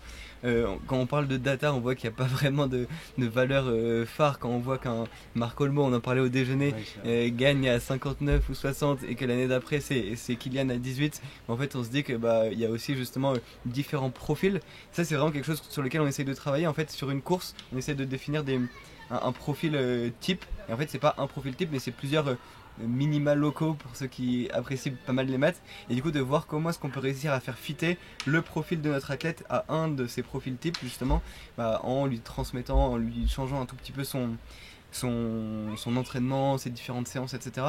Mais c'est vrai qu'il y en a des très, on voit Ludo Pomeré qui est capable d'exploser, qui fait 5ème encore l'année dernière, c'est juste monstrueux, et des beaucoup plus jeunes qui réussissent à performer. Donc là pour le coup l'âge ça dépend aussi des autres facteurs de la performance, et on voit qu'il y en a quasiment 5 ou 6 sur l'ultra, beaucoup plus que sur la route typiquement. Après je sais pas si tu as des données sur la moyenne d'âge du top 10 par exemple, en comparaison homme-femme, peut-être qu'il y a aussi des différences aussi à ce niveau-là, mais on constate, tu vois, tu as une stat, vas-y tu peux la sortir je pense. Bon ça c'était juste sur l'année dernière, mais je pense que c'est en partie très biaisé par le top 5 de Ludo Pomeré, mais de voir que la moyenne d'âge du top 5 l'année dernière c'était 37 ans, comparé à 33 ans l'année d'avant. Ouais, c'est quand même bien trompeur avec Ludo, mais que globalement ce qu'on constate c'est quand même que les athlètes aujourd'hui qui sont devant, même sur Ultra Trail, sont des athlètes qui sont beaucoup plus jeunes qu'auparavant. Qui pratiquent aussi depuis plus longtemps, dans le sens où aujourd'hui on attaque le trail de plus en plus jeune. Je suis le premier à le constater en m'occupant de jeunes avec l'académie, et forcément un jeune qui aurait qu'on considérait encore comme jeune à 30 ans, qui a commencé à 15 ans, mais en fait il a 15 ans d'expérience, ce qui est monumental. Donc un bon exemple là-dessus c'est Mathieu Delpech, qui en fait c'est un jeune qui s'est mis très vite à l'ultra, aux longues distances, et tout le monde se pose la question de savoir mais pourquoi tu vas faire du sinon et tout. En fait c'est quelqu'un qui s'entraîne depuis très jeune, qui passe des heures dehors en montagne depuis qu'il a 13-14 ans. Donc c'est aussi à remettre en... C'est pas l'âge absolu n'est pas la seule vérité, c'est aussi l'expérience qui importe quoi. Tout à fait. Et c'est pas seulement la physiologie, c'est aussi en fait ça se démocratise beaucoup de commencer. Le coach de l'équipe jeune de Salomon le disait aussi, Théo Le Boudédec finit 33ème justement l'année dernière, et lui là il est très jeune justement. En fait il est pas passé par la case trail court, alors qu'en fait quand nous on était jeunes c'était vraiment on était obligé de faire les crosses, même potentiellement un peu de piste, et après justement de passer sur du plus long. Donc là je pense que c'est plus une ouverture justement culturelle qui est en train d'arriver, plus que physiologique. D'ailleurs, il faudrait peut-être dire à la Fédération Française d'Athlétisme justement de changer un peu leur règlement, parce qu'on en parlait tout à l'heure en off. Moi j'ai 2 athlètes espagnols dans mon académie, et en fait les Espagnols dès le plus jeune âge ils sont autorisés à pouvoir faire des courses 15, 20, 25 km, et on voit qu'ils arrivent à maturité beaucoup plus à maturité sportive beaucoup plus rapidement que les Français, qu'on essaye de couver, où on leur dit non, il faut rester dans des distances courtes et y aller très progressivement, mais là on va beaucoup trop progressivement. Donc là-dessus aussi il y a un petit changement culturel à opérer, qui est en train de s'opérer comme a dit Joseph. Et là je vais parler à nos 2 coachs, Thomas et Nico. Est-ce que vous avez des jeunes et des moins jeunes, je pense, que vous coachez? Est-ce que vous voyez une différence? Est-ce que vous faites une différence dans le coaching avec des jeunes et des moins jeunes? Dans le contenu dans le contenu, oui, dans la façon d'aborder. Oui, forcément. Après, même c'est pas en rapport avec l'âge, mais la plupart du temps, effectivement, par rapport à l'âge, le contenu va être complètement différent. Comme disait Joseph, de toute manière, plus tu vas vieillir, plus tu vas être endurant naturellement. Même si tu fais rien, ton corps devient endurant quand tu vieillis, et tu perds beaucoup en force, tu perds beaucoup en vitesse. Donc forcément, nous, on est là pour compenser ça en fait. Donc quelqu'un qui va vouloir aller plus vite, mais qui a plus de 50 ans, forcément, tu vas plus lui faire du travail de force, de renforcement, de vitesse, et moins de sorties vraiment longues, parce que son corps il va plutôt être dans adapté à ça, dans ça, surtout si c'est un trailer depuis Ouais. plusieurs années. C'est ça aussi qui est important à comprendre, c'est que ça dépend, c'est effectivement l'âge a son importance, mais ça reste aussi, ce qu'on disait, l'expérience en tant que trailer aussi, et sportive aussi, surtout qu'il y ait aussi un rapport entre les sports qu'il a fait ou qu'elle a fait avant et le trail, si avant c'était pas le même sport. Donc c'est hyper important de comprendre que effectivement on va, nous en tant que coach, agir complètement différemment en fonction de tel ou tel profil et en fonction de son expérience. Est-ce qu'il est habitué à faire des trails, des ultras depuis tant d'années, et comme le disait Alex très justement, si tu as un jeune, aussi jeune soit-il, mais qui a quand même 10, 15 ans d'expérience et qui a déjà fait un ultra par an et que ça passe et qu'il a l'expérience, il n'y a pas de raison de revenir en arrière sur ce qu'il fait, si ça tient. Après, toujours pareil avec la progressivité, etc. Mais c'est important de comprendre que c'est pas que l'âge qui définit un petit peu la manière dont on va aborder les choses. On voit très bien avec Hugo Deck, que Thomas accompagne. C'est quelqu'un qui tout de suite, très tôt, pourtant il a eu un passé sportif de basketteur, donc on ne peut pas considérer que ce soit du biathlon ou du ski de rando, quoi. Et pourtant, il a eu tout de suite la sensation que le long était fait pour lui. Tu peux confirmer, Thomas? Oui, ce qui lui plaît, c'est de courir longtemps, de courir beaucoup. Donc c'était peut-être qu'à un moment, ça l'a desservi, mais au final, sur du long terme, maintenant, il en bénéficie de ça. Et en fait, mais dans n'importe quelle carrière de sportif, tu as des moments où il faut... C'est ce que je disais, en fait, tu peux prendre plusieurs années comme tu vas organiser une saison, en fait. Et tu pourras avoir des saisons où tu vas travailler ton endurance, des saisons où tu vas essayer d'optimiser ta vitesse, ta force. Et voilà, comme on verrait une préparation sur 6 mois, on pourrait imaginer une préparation sur une carrière, en fait, quoi. Donc dans le cas d'Hugo, c'était flagrant, quoi. Ça c'est super intéressant, et commencer tôt l'ultra, je pense pas que ce soit problématique en soi, même quand on est relativement jeune. Mais ce qu'il faut garder à l'esprit, je pense, c'est que faut pas hésiter à faire de l'ultra, ok, sur une saison, mais refaire la saison d'après, retourner sur des efforts courts, repartir sur de l'ultra. Je pense que aussi bien physiquement que mentalement, si dès 23 ans tu commences à faire des 100 miles et que tu veux les enchaîner, en faire tous les ans, et je pense que tu vas clairement te cramer. On verra ce que ça dit, notamment quelqu'un comme Hugo qui a commencé très tôt. On verra si sur le long terme ça tient. Puis, je te coupe, mais physiologiquement aussi ça a un impact de rester trop sur des efforts trop longs. Et d'ailleurs c'est pour ça que Thomas et Hugo ont refait un travail en période hivernale. On l'a vu sur le trail de la Seine-Baume, pour refaire des efforts courts, parce que mine de rien, si on ne travaille pas sa VO2 max notamment, on a quand même tendance, même si si on ne travaille pas, à perdre un peu cette capacité. Oui, c'est ça. Surtout comme ils ont dit, quand on a entre 20 et 30 ans, physiologiquement, c'est certaines qualités qu'on peut travailler et encore améliorer, qui à partir d'un certain âge on ne peut plus améliorer. Et l'exemple d'Hugo est intéressant, et on a Benjamin Roubiol aussi dans le team Silas Matrix, qui s'était un peu perdu en allant sur des formats très longs, en se focalisant que là-dessus. Et cette année, le parti pris a été de dire on fera que des formats courts, jusqu'à 50-60 km. Donc cette année il fera l'OCC pour justement déjà changer aussi, varier un peu mentalement de cet aspect ultra qui peut être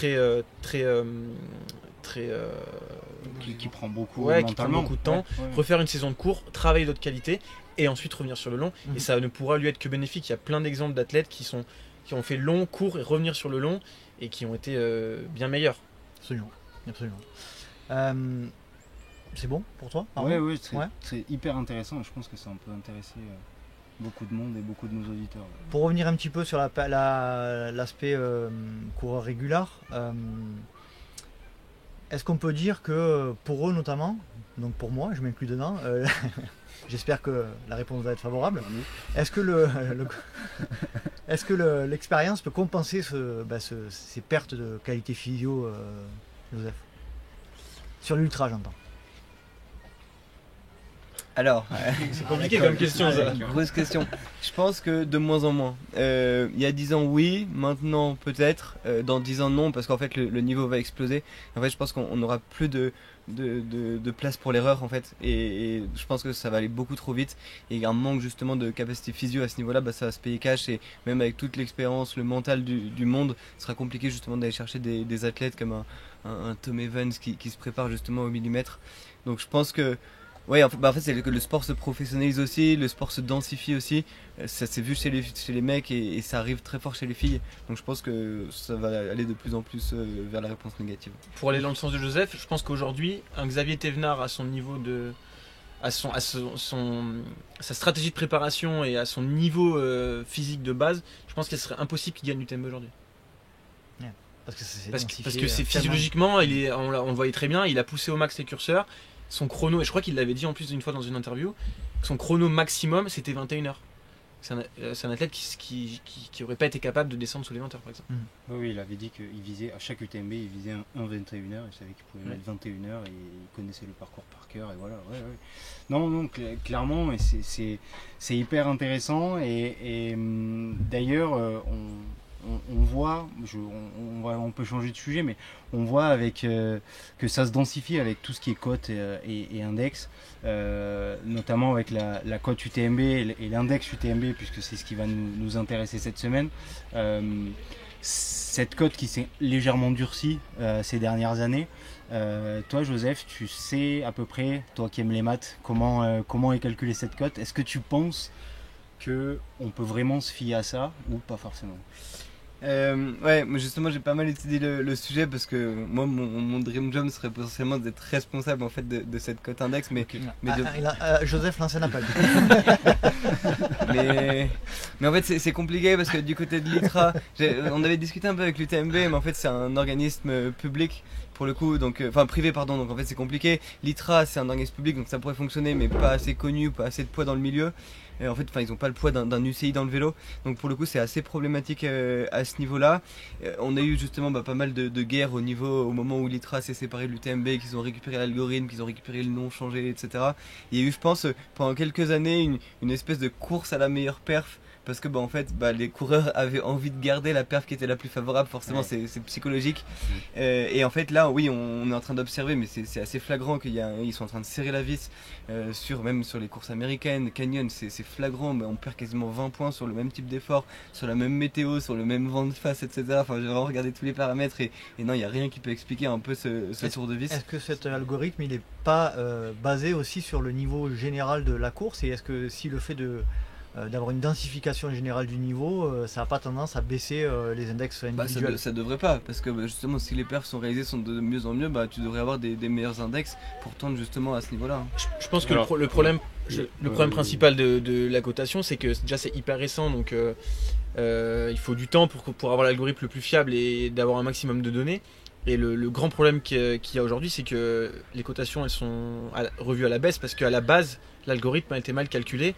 Parce que notamment pour parler de l'ITRA, c'est donc sur une cotation basée sur 1000 et en fonction du temps qu'on met sur la course, on a une certaine cotation. Mais avec vu que le niveau s'est densifié, cette base de 1000, elle a plus de sens aujourd'hui parce que le niveau s'est assez accentué. Donc il faudrait presque tous les ans refaire une base 1000 et voir les cotes évoluer. Mais je pense qu'à la base, ils sont un peu trompés sur le calcul de l'algorithme. Ouais, ça c'est justement un gros problème, c'est comme si t'avais mis 2 heures au marathon et en fait de voir qu'on va passer la barre des 2 heures et du coup on va avoir 1002, 1003 en cotation. Moi je pense qu'il y a une réponse qui est toute simple, c'est juste de réaliser mettre une fonction supplémentaire en fait qui vient durcir entre 950 et 1000 et justement qui permet en fait de garder cette espèce de droiture, et en fait qu'un 924 en 2010 et un 924 en 2024 ça vaille la même chose. Ça pour le coup je trouve ça fondamental et ce serait le minimum du respect à avoir, je trouve, pour les coureurs, de réussir à garder ce sens de l'histoire. Moi je suis d'accord, et effectivement on constate aujourd'hui, donc il y a eu un gros changement entre je crois 2022 ou 2023 où on a constaté que sur les mêmes courses à performance égale, il y avait 10 ou 15 points de moins. Je me rappelle, j'avais envoyé un mail à l'UTMB justement par rapport à ça, je leur disais mais comment c'est possible, aujourd'hui les cotations ça devient hyper important, que ce soit pour les partenaires, pour rentrer sur des courses, pour les dossards gratuits, etc. Et je me rappelle, je prends mon exemple personnel, mais sur une cotation où j'avais fait exactement la même performance, j'avais 20 points de moins que l'an dernier. Et l'UTMB me dit ah oui, et je leur demande mais pourquoi vous changez pas la cote de la personne de l'an dernier. Ils me disent non mais ça serait pénaliser l'athlète de l'an dernier. Mais du coup là c'est moi que vous pénalisez cette année parce que je m'attendais à avoir telle cotation et j'ai pas cette cotation. Donc c'est un sacré bordel et ça devient presque trop important aujourd'hui. C'est vu encore plus récemment, tu parlais de Canyon Endurance Rennes aux États-Unis. Mais sur la hard rock, c'est pareil. Ludo Pomeré qui gagne et qui bat le record de la course, qui atomise le record de la course, il cote à 912, alors que Kilian, quand il gagne, je crois qu'il cote quelque chose comme 940 ou 945. Donc il y a quand même 30 points d'écart. Alors qu'il bat le temps de la course. Donc est-ce qu'on peut quand même toujours s'y fier ou pas forcément? Je pense que pour le grand public, on va être obligé d'y faire confiance parce que c'est un peu la seule échelle valable justement pour comparer le niveau des coureurs. Donc on est addict justement à cette échelle. Le seul truc qui est vraiment complètement abusé pour moi, c'est que ça devrait pas être en boîte noire. On devrait en fait voir exactement comment fonctionne l'algorithme pour pas forcément jouer avec, mais au moins savoir comment ça marche. Bien d'accord. Potentiellement pousser d'un bout ou de l'autre, mais là pour le coup, c'est-à-dire que l'UTMB peut se permettre, je dis pas qu'ils le font, mais il peut se permettre de favoriser leurs courses major, favoriser leurs courses partenaires, etc. Et du coup, mais c'est une injustice absolument exceptionnelle. J'ai eu là, je te coupe Joseph, mais j'ai eu la chance d'interviewer les deux responsables et je leur ai dit clairement, moi, ce que tu viens de dire, absolument, c'est quelque chose qui est en train de poser problème. Hein. Clairement, il faut. Alors c'est vrai qu'on n'est pas tous les trailers au monde sont intéressés par cet index, mais malgré tout, on voit, et moi je le dis depuis au moins 2 ou 3 ans déjà, que c'est en train de changer fondamentalement notre approche du trail. Et je leur ai dit clairement, et ils l'ont entendu, qu'il fallait il y avait 2 choix. Ou le rendre transparent, c'est-à-dire qu'on puisse comprendre comment il fonctionne, ou alors qu'on simplifie tout, c'est-à-dire qu'on fasse un kilomètre effort versus un temps, un point.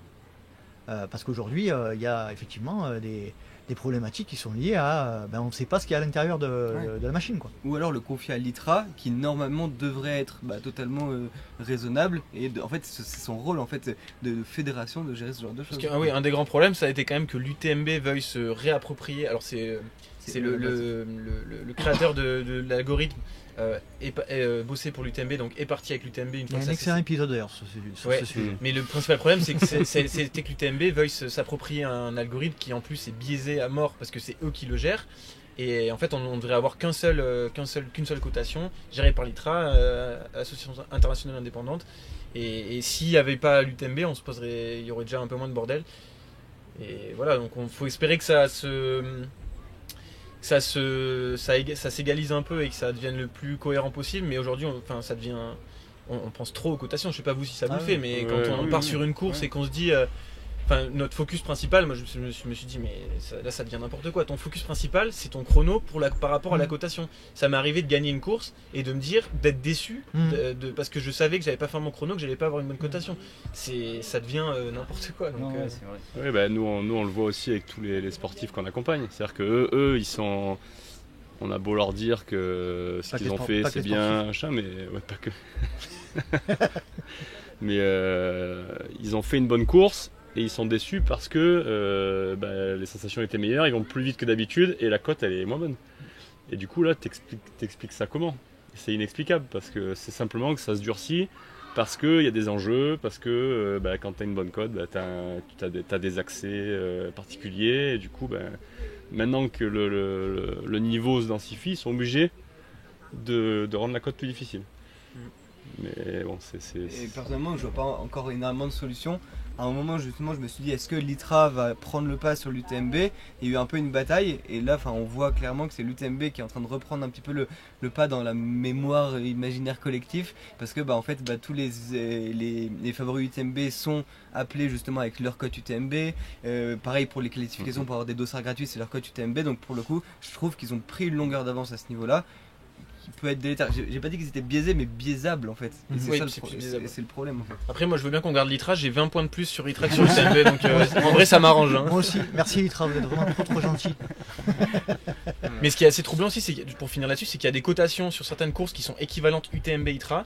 J'ai fait une course il y a 2 mois, j'ai 70 points d'écart. Ça m'est arrivé aussi. 70 points, c'est hallucinant. Mais après, je prends mon cas personnel, mais depuis que je me suis mis à courir, je vois vraiment ma progression par rapport à ma cote sur ITRA. Par contre, sur l'UTMB, c'est en dents de scie complet, ça n'a pas vraiment de sens et tu vois que... il y en a un ou l'autre qui dit pas la vérité. Exactement. la vérité se situe peut-être entre les deux. Sûrement. Intéressant ce sujet des UTMB Index. D'ailleurs, moi, encore une fois, il y a 2-3 ans, quand je commençais à parler de ce sujet-là et que j'avais fait d'ailleurs un épisode qui s'appelait La perf à la côte, salut Armano, on m'avait dit oh t'inquiète, personne ne la regarde la côte. Voilà, on est 2 ans plus tard, non, ils sont rares les gens qui ne regardent pas leur côte et effectivement c'est un sujet important malgré tout je pense dans la communauté du trail. On va passer au dernier sujet, si tu veux bien Arnaud, c'est cette notion de record sur la fameuse course de l'UTMB, la course Rennes. Est-ce qu'on peut réellement parler de record sur une course dont le parcours change au moins un minima un tout petit peu tous les ans? Et c'est bien la question, puisque sur les 20 dernières éditions, 21, 22 là cette année je crois, 22e cette année, ou 21e cette année, est-ce qu'il y a déjà eu une fois exactement le même parcours? Je pense pas. Je pense qu'il y a toujours des petits changements un peu à droite à gauche, plus ou moins gros ces changements. Mais est-ce qu'on peut vraiment parler de record? Logiquement non, mais bon, ça fait partie de la communication, ça fait aussi partie du mythe de l'UTMB, toujours aller toujours plus loin. Et aussi il y a peut-être un défaut d'analyse de certains observateurs. Peut-être souvent. C'est ce que j'allais dire, c'est souvent faute professionnelle d'annoncer des records quand ça n'a pas lieu d'être, mais bon, c'est toujours ce qui fait un peu plus parler, un peu plus buzzer. Donc pour moi, on peut encore plus sur des ultra trails aussi longs et qui changent tous les ans, on peut pas parler de record. Non. Je peux me permettre de faire l'avocat du diable? Ah, vas-y Joseph. Non, mais je m'attendais pas là pour le coup. Je sais que c'est une question justement qui revient pas mal sur la table, et pour en avoir discuté notamment avec Mathieu Delpech, je sais que lui il est assez une prise de position justement pour dire qu'on ne peut pas parler de record. Moi je pense que évidemment justement il y a des changements de parcours à chaque fois, il y a des petites modifications, etc. Bon, il y a certaines éditions où pour le coup on peut vraiment pas parler parce qu'il y a une partie qui saute, la course qui s'arrête à Courmayeur, des choses comme ça. Donc là pour le coup un 13 heures sur l'UTMB pourra jamais être un record de l'UTMB.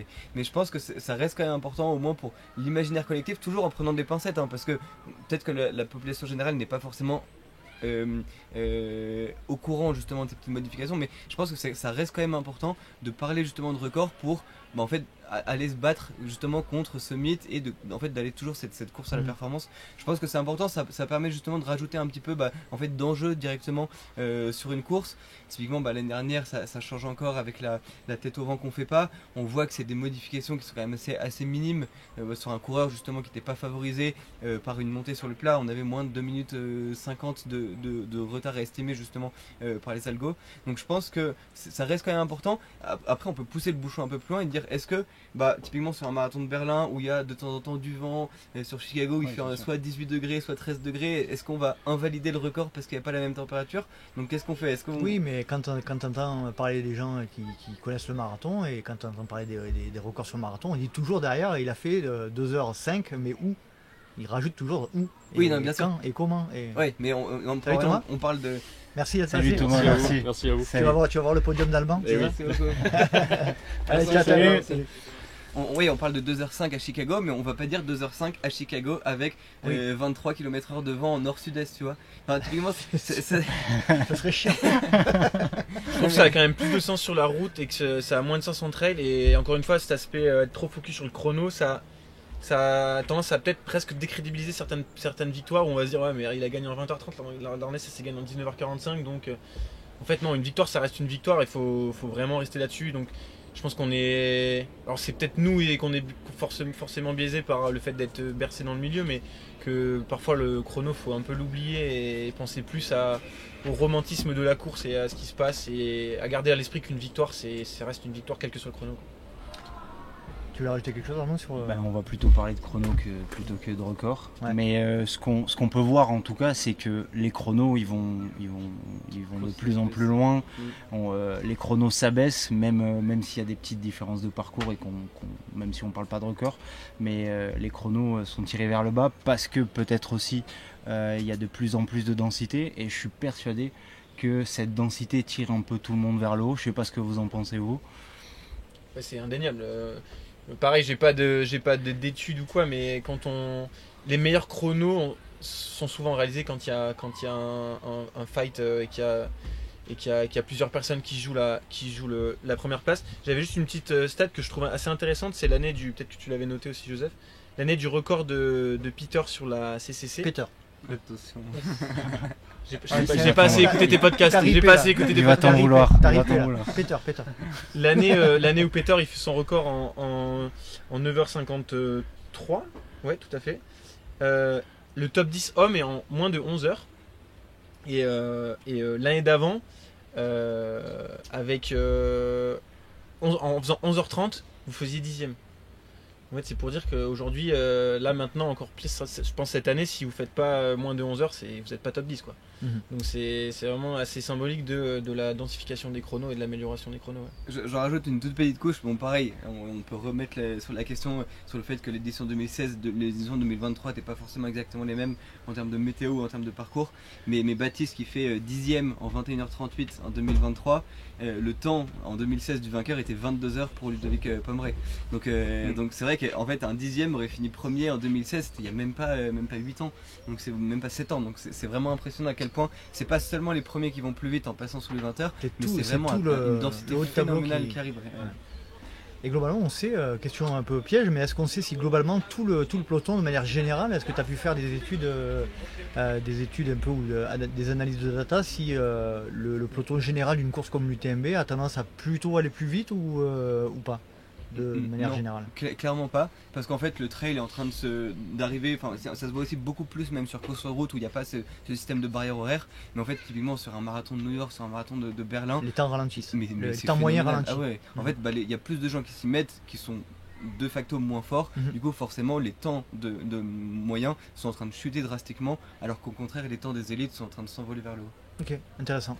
Et est-ce que vous pensez justement par rapport à ces chronos qui s'améliorent, est-ce que vous pensez que toutes les innovations qu'il y a, que ce soit technologiques, nutritionnelles, les datas aussi qui arrivent dans le trail, les entraînements qui évoluent aussi, est-ce que vous pensez que ça améliore ces chronos? Est-ce que c'est ces facteurs-là qui améliorent ces chronos? Si juste avant, je me permets de donner mon point de vue sur ce sujet avant de laisser passer la parole à Joseph et Alex.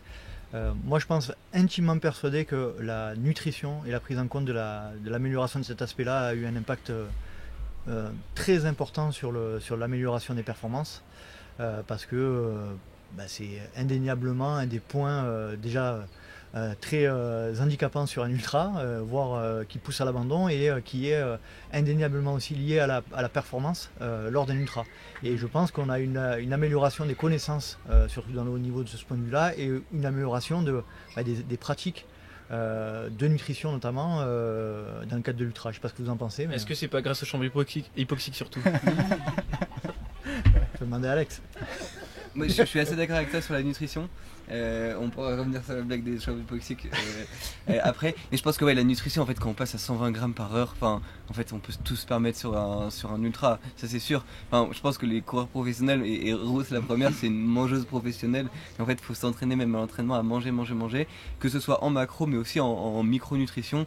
Quand on va justement en fait, comprendre exactement, là on leur fait passer des tests de salinité, des sweat loss, pour justement comprendre à quel point ils perdent des électrolytes, pour justement en fait, doser exactement la même quantité pour que ça passe le plus possible justement dans leur plasma. C'est fondamental à quel point justement cette précision est allée loin.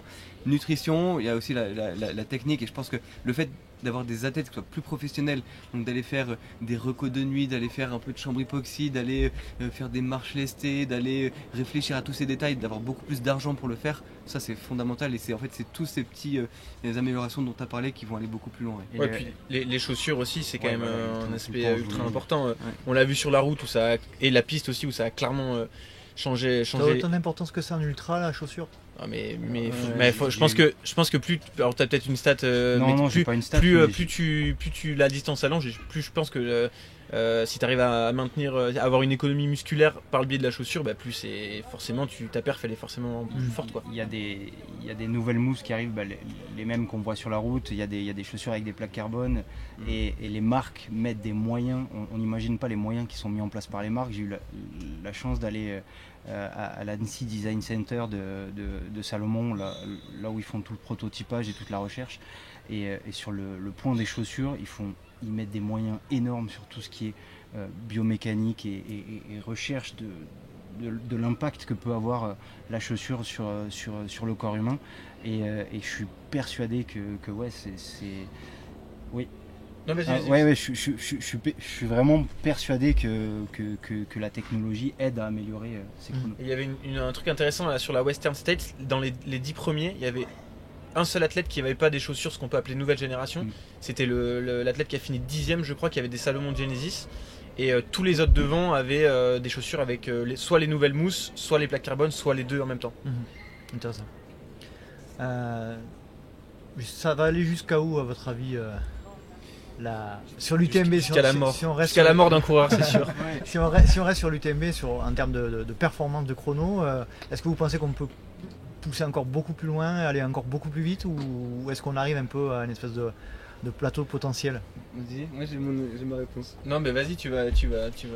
Moi je pense que ça va continuer à aller encore beaucoup plus loin parce que le sport est pas encore si professionnel que ça. Enfin là on s'extasie tous sur un Kylian Jornet qui est une personnalité physiologique hallucinante, on va pas se mentir, mais en fait je pense qu'il y a peu de gens qui ont pratiqué déjà l'ultra, et quand on va commencer à voir par effet de ricochet dans 20 ans les petits bébés qui ont vu Kylian Jornet performer, et en fait c'est juste un effet statistique dans la population. Je pense qu'en fait on va voir mes 15 mecs qui vont être bien meilleurs que Kylian Jornet, donc je pense que oui, on va continuer à baisser bien les chronos, et on a encore plein de trucs à trouver en termes de physio, en termes de préparation, même en termes de chambre hypoxie. Je pense que la seule limite à la technologie ça va être l'UCI, enfin du coup l'ITRA, qui va justement venir bloquer à ce niveau-là, et heureusement qu'ils vont venir mettre des barrières, parce que sinon en fait on va devoir faire des robots, et heureusement qu'ils vont, enfin ils n'ont pas encore le pouvoir de le faire, mais il faut qu'ils puissent avoir le pouvoir de le faire pour justement empêcher d'avoir une technologie trop importante. Parce que si je dis pas de bêtises, je crois que le stack de la chaussure qui est limité sur la route à 40 mm, je crois qu'en trail, stack, tu peux préciser pour ceux qui connaissent pas? La hauteur du talon. Ouais, le stack c'est la hauteur du talon, et donc on voit aujourd'hui les nouvelles chaussures avec des stacks énormes, et je crois qu'en trail c'est pas limité. Je crois que la nouvelle Tecton qui va sortir, Tecton X3 de chez Oka, je crois qu'elle a un stack à plus de 40 mm, ce qui est énorme, donc effectivement va falloir au bout d'un moment réglementer tout ça, parce que sinon ça va partir dans tous les sens. Et la nutrition c'est quand même hyper intéressant, je pense que c'est un peu le gros sujet du moment. Notamment avec Morten qui a amené tout un tas d'innovations. Je pense qu'on part avec tellement de retard aussi que, c'est-à-dire que ouais. Au niveau de l'approche nutritionnelle. Mais j'ai une question pour Joseph, du coup je sais pas si tu l'as dit tout à l'heure, mais est-ce que on est capable aujourd'hui d'estimer ce qui est capable en faisant des tests, ce qui est capable d'ingérer un athlète, sa capacité d'assimilation des glucides à l'heure? Est-ce que s'entraîner à consommer ça peut vraiment nous faire passer des caps, ou est-ce que là aussi il y a des prédispositions en fonction des athlètes et que ça peut du coup créer une différence de performance à long terme? Non, ça se travaille justement l'ingestion de glucides. On a des tests pour le faire avec les fameux masques, et notamment le fait de souffler dans des bonbonnes avec des isotopes, en fait des isotopes de carbone 13 ou 14 en fonction des glucides ingérés ou des glucides qui sont à l'intérieur justement de vos muscles. On réussit à savoir justement quels glucides ingérés ont été transformés justement en énergie. Du coup ça on réussit à le savoir, et on voit sur les athlètes que ça augmente justement en s'entraînant à ingérer de plus en plus. C'est marrant de voir qu'il y a différentes modes qui sont en train de changer. Il y a 5 ou 6 ans c'était vraiment le tout à jeun, on partait vraiment le sourire aux lèvres, etc. Mais en fait on se rend compte que c'est bien plus délétère pour la performance que le fait de beaucoup manger pour apprendre à son corps à cramer en fait beaucoup plus de glucides à l'heure. Et ça marche vraiment, et en fait les tests justement le prouvent, mais c'est des tests, à chaque fois qu'on fait ça on est obligé de l'envoyer au labo en Angleterre pour aller tester la concentration en isotope, et c'est typiquement, juste pour vous dire, je sais pas si vous voyez ce que c'est un isotope, mais en fait c'est le nombre d'électrons qui sont attachés à un atome de carbone, et en fait on est obligé de faire pousser du glucose dans des serres avec du carbone 13 associé, donc c'est pour vous dire à quel point ça va loin en termes de technologie, mais c'est intéressant je trouve de voir à quel point le sport permet de pousser ce genre de technologie, et potentiellement, moi c'est comme ça que je donne du sens à mon boulot, d'aller aider des gens qui sont obèses ou diabétiques dans les années suivantes, parce qu'on a poussé avec pas mal d'argent ce genre de technologie. Absolument. Parce qu'après on le rappelle, mais faire un ultra avec 120 grammes par heure, à mon avis pour la santé c'est pas le truc le plus pertinent. On s'est rendu compte qu'il y a 6 ans, le fait de partir à jeun c'était mauvais pour la santé. Je suis persuadé, je pense qu'il y a moyen que dans 6 ans on se rend compte que de manger beaucoup trop, ça va engendrer des cas de diabète, des choses comme ça. Mais je crois que c'est d'ailleurs ça arrive beaucoup chez les cyclistes, où il y a des gros soucis de santé liés à ça, parce que les cyclistes c'est encore un autre délire en termes d'ingestion de glucides à l'effort, donc ouais. On va suivre ça avec attention. Ouais, c'est un peu problématique, mais je sais que les coureurs actuellement, ils s'en foutent. Entre un UTMB et avoir des problèmes de santé, malheureusement, ils préfèrent aller gagner. Le sport de haut niveau n'est pas du sport santé. Ah oui. C'est pour ça que je fais pas de haut niveau. Et ça gagne quand même des trails, Sylvain. Il est humble en plus. On est bon? Écoute, je crois qu'on a fait pas mal le tour. Hein. Ouais, je pense qu'on a fait le tour. On avait dit 3 quarts d'heure. On a 3 quarts d'heure, on a 1h30, parfait. On est bien sur le LTP. On a été beaucoup plus intéressant que l'épisode d'avant, donc vous pouvez switcher directement vers nous. Ça, c'est dédicace à Mathieu, à Alex, Loïc et Régis. Non, mais merci pour l'invitation, merci à toi. Nico. Merci à vous. Merci Alex, merci Joseph. Merci à vous. Merci au Paradis des Prats de nous avoir accueillis. Ouais, merci au Paradis des Prats. Si je dis pas ça, je vais me faire tirer les oreilles. Oui, on va le dire. Et merci à Antoine qui a géré la caméra. Merci beaucoup. Et merci les Patreons qui étaient là, hein, qui étaient une petite dizaine aujourd'hui. Et d'ailleurs, je tiens à préciser que Alex, on va recommencer après l'UTMB nos petits podcasts rien que pour eux dédiés à l'actu. Et puis, on l'annonce ou on l'annonce pas? Allez, on l'annonce. vas-y. On lance. Comme un peu à l'image de ce qu'a fait Joseph sur Endurance Show, on va travailler un peu avec Joseph pour essayer de faire un petit peu du contenu rien que pour vous, hein, data, voilà, des données en lien avec le trail. Je suis sûr qu'on va passer on va aborder des super sujets. Merci en tout cas. On doit voir encore quelques petits détails, mais globalement, hein, on est sur la bonne voie. Merci à tous les Patreons et à la Patreon, Claire qui est là. Hein. Merci à Jade aussi qui était là. Merci à tous les deux, Joseph et Alex. Et puis là, il nous tarde, on y est presque. Ouais, hein. j'ai trop hâte de ça. Ah ouais, Là, ça... surtout chez les femmes. Je suis Hein. stressé quand même, je pense vraiment. Il y a ma carrière en jeu. C'était cool. Merci à vous et à très vite. Et bonne UTMB. Merci. bonne UTMB à tout le monde. Et Merci. CCC et OCC.